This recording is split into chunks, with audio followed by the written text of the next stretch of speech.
ሰላም ጤና ይስጥልኝ የዩቲዩብ ቤተሰቦቼ። ዛሬ ደግሞ እድሜ የማይገድበውን ቢዝነስ ነው ትንሽ ትልቅ የማይለውን። ብዙዎች ምን ያስባሉ? ቢዝነስ ለመጀመር በሚሊዮን የሚቆጠር ካፒታል ያስፈልጋል ይላሉ፣ ግን እሱ ከእውነት የራቀ ነው። ይሄን ቢዝነስ ለመጀመር በሺዎች የሚቆጠሩ ገንዘብ ቢኖራችሁ ራሱ በቂ ነው። ስለዚህ እንዴት አድርገን ነው ቢዝነስ የምንሰራው የሚለውን ደግሞ ዛሬ እናያለን ማለት ነው። እዚህ የማሳያቸው ቢዝነሶች ካፒታል ሳይሆን ብልሃትና ትጋት የሚጠይቁ ናቸው። ከለፋችሁ ከጣራችሁ እነዚህ ቢዝነሶች ላይ ትልቅ ቦታ ወይም ትልቅ ድርጅት የመገንባት አቅም ይኖራቸዋል ማለት ነው።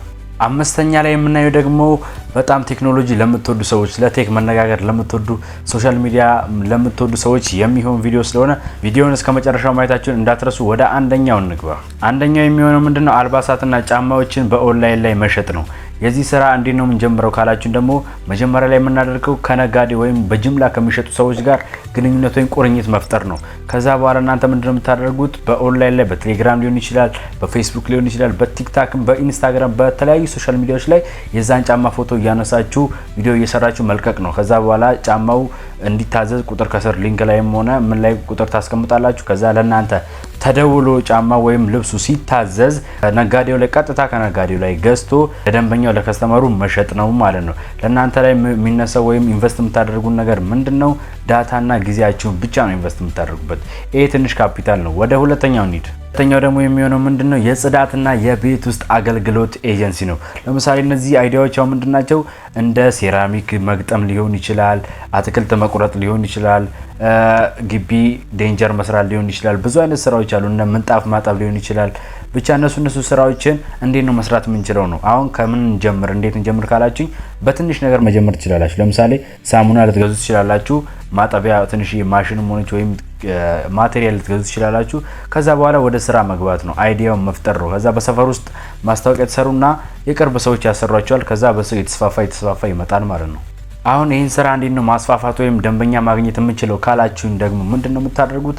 ብዙ ስርዓት ወጣቶች በኢትዮጵያ ውስጥ ሞልተዋል፣ ፈሰዋል እና እንዴት ነው የምታደርጉት? ከዛ ወጣቶችን እያነሳችሁ ወይም ወጣቶችን እየጠራችሁ እናንተ ስራ ጋር ማስጀመር ወይም እናንተ ስራ ውስጥ አስገብታችሁ ኮሚሽን በመቀበል አሪፍ የሆነ ስራ መስራት ትችላላችሁ ማለት ነው። ሶስተኛው ደግሞ የሚሆነው ምንድነው? የቁርስና የመክሰስ አገልግሎት ነው። ቁርስና መክሰስ ስትባሉ አሁን እንዴት ነው የምታደርጉት? እናንተ ምግብ ትሰራላችሁ። ከዛ በኋላ ጧትና ቢያንስ ወደ 11 ሰዓት ምናምን መክሰሳ ነው። ለምሳሌ ብዙ ሰዓት ላይ የሚሰሩ ስራዎች አሉ። እንደ ድንች መስራት ሊሆን ይችላል። በቀዝቃዛ ሰዓት ላይ አሳምቡሳ፣ ሻይ ቡና ምናምን መስራት ሊሆን ይችላል። ይሄ በብዛት የሴቶች ስራ ነው፣ ግን ወንዶችም መስራት ትችላላችሁ። ግዴታ ስራ አትናቁ። ምክንያቱም ሀሳባችሁ ምንድነው? እናንተ ለውጥ ነው፣ ትልቅ ቦታ መድረስ ነው እንጂ ሀሳባችሁ ዛሬ ያላችሁበት ሁኔታ ይኸው እየገደላችሁ ያለው። ስለዚህ እናንተ ምንድነው ማድረግ ያለባችሁ? መጀመሪያ ላይ ያላችሁበትን ሁኔታ ሳይሆን ማየት ያለባችሁ የምትደርሱበትን ጥግ ነው ማየት ያለባችሁ። አሁን ወደ ሀሳባችን ስመጣላችሁ ምንድነው ይሄ ሀሳብ? ለምሳሌ ለቢሮ ሰራተኞች የሚበሉት ቁርስ ሊሆን ይችላል፣ የግንባታ ሰራተኞች የሚበሉ ቁርስ ሊሆን ይችላል። በጣም ብዙ አይነት ስራ የሚሰሩት ሰዎች አሉ። እነሱ የሚመገቡት ምግብ ሊሆን ይችላል። እሱም በመስራት አሪፍ ትርፍ ማግኘት ትችላላችሁ ማለት ነው። አሁን በዚህ ስራ ላይ ውጤታማ የምትሆኑት እንዴት ነው? ጥራትና ጣዕም ሊኖረው ይገባል። ሙያ ሊኖራችሁ ግድ ይላል። ምክንያቱም አንዴ ደንበኛ ከያዛችሁ በፍለጋ በባትሪ ነው የምትገኙት። ደንበኛ ከእናንተ ጋር አይደለም። ከዛ በኋላ ምን አለ? እናንተ ጋር እድገት ይመጣል ማለት ነው። ስለዚህ ጥራትና ጣዕም ሊኖረው ይገባል። ወደ ቀጣዩ እንሂድ። አራተኛው ደግሞ የሚሆነው ምንድነው? የኤሌክትሮኒክስ ስራና የሶፍትዌር መጫን ስራ ማለት ነው። እንዴት ነው የምናደርገው? አሁን ይሄ ከኤሌክትሮኒክስ ጋር የተገናኘ ነው። እንዴት አሁን ኤሌክትሮኒክስ ለመስራት ዩቲዩብ ላይ ትገቡና እንደዚህ አይነት ስልክ ተበላሽቷል፣ እንዴት ነው መስራት የምችለው? ሶፍትዌር እንደዚህ ተበላሽቶብኛል፣ እንዴት ነው መስራት የምችለው ብላችሁ ራሳችሁን አስተምራችሁ ወይም ለራሳችሁ እውቀት ሰጣችሁ ማሳደግ ትችላላችሁ ማለት ነው። ስለዚህ እናንተ ፈርስት የምታደርጉት ምንድነው?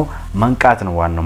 ለማወቅ ፍላጎት ሊኖራችሁ ይገባል ማለት ነው። እንዴት ነው መስራት የምችለው? ምን ያስፈልጋኛል ካላችሁ ደግሞ ስክሪው ድራይቨር እና መልቲሜተር የሚባሉ የስልክ መስሪያ ማሽኖች ያስፈልጓቸዋል ማለት ነው። እነሱ ደግሞ በጥቂት ብር ነው የሚገኙት። በያ ላይ ወይ ማንኛውም ነገር ላይ ሄዳችሁ ማግኘት ትችላላችሁ ማለት ነው። እንግዲህ ይሄን ስራ ስትሰሩ ደግሞ ምን ትርፋለሁ ካላችሁ የሰፈር ሰው ለምሳሌ እናንተ የምትሰሩ ከሆነ ግዴታ ሱቅ አያስፈልጋችሁም። የሰፈር ሰው የምትሰሩበት ቦታ ይመጣና ያሰራል። እናንተ ታፔላ መለጠፍ ነው ወይ ደግሞ ማስታወቂያ መስራት ነው የሚጠበቅባችሁ ማለት ነው። ወደ ቀጣዩ ኒድ አምስተኛውና የመጨረሻው ያልኳችሁ እናንተ በጉጉት ስትጠብቁት የቆየው ምንድነው? ሶሻል ሚዲያ ኢንፍሉዌንሲንግ ወይም ማርኬቲንግ ነው።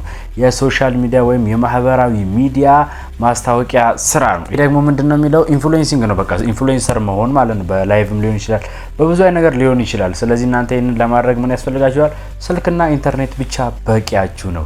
ብቻ እናንተ የምትሰሩበትን ዘርፍ መምረጥ ነው። ይሄ ሶሻል ሚዲያ ነው። በቃ ሶሻል ሚዲያ ደግሞ ማንም የሚፈልገው ነገር ነው። አንተ የምትፈልገው አለ፣ ሁላችሁ የምትፈልጉን ነገር ነው። ስለዚህ ሶሻል ሚዲያን አሪፍ አድርጋችሁ መስራት ትችላላችሁ። ሶሻል ሚዲያን እንዴት ነው የምንሰራው ካላችሁኝ ደግሞ ሶሻል ሚዲያ ላይ ኢንፍሉዌንሰር የምትሆኑት እንዴት ነው? ስለ ጤና ሊሆን ይችላል፣ ስለ መረጃ ሊሆን ይችላል፣ ስለ ስፖርት፣ ስለ መጽሐፍ ሊሆን ይችላል። ብቻ ጠቃሚ የሆኑ መረጃዎችን ለሰዎች በማጋራት ከሰዎች ተከታይ ማግኘት ትችላላችሁ። እናንተ ኢንፍሉዌንሰር ለመሆን ግዴታ ብዙ ተከታይ ማተር አያደርግም። ታማኝ ተከታይ ብቻ በቂያችሁ ነው ማለት ነው። ተከታይ ማለት ያው ፎሎወርስ ወይም ሰብስክራይበርስ ማለት ነው። ይሄ ደግሞ ምንድነው እናንተ ትንሽ ወይም ገና ጀማሪ ስለሆናችሁ ምን ያደርግ ከናንተ በታች ያሉ ሶሻል ሚዲያ የሚጠቀሙ ወይም ነጋዴዎች አሉ። እነሱ ሰዎች ደግሞ ድርጅታቸው በጣም ታዋቂ እንዲሆንላችሁ ስለሚፈልጉ እናንተ ለዛ የሚሆንላቸውን ቪዲዮ ወይም ደግሞ ሶሻል ሚዲያ ማኔጅመንት ትሰሩላችኋላችሁ ማለት ነው። በቀጣይ ቪዲዮ እስከምንገናኝ ይመቻችሁ። የዛሬው ሀሳባችን ይሄን ይመስላል። ከነዚህ ከአምስት ውስጥ የተመቻችሁ ካለ ኮሜንት ሴክሽን ላይ ጻፍ አድርጓት።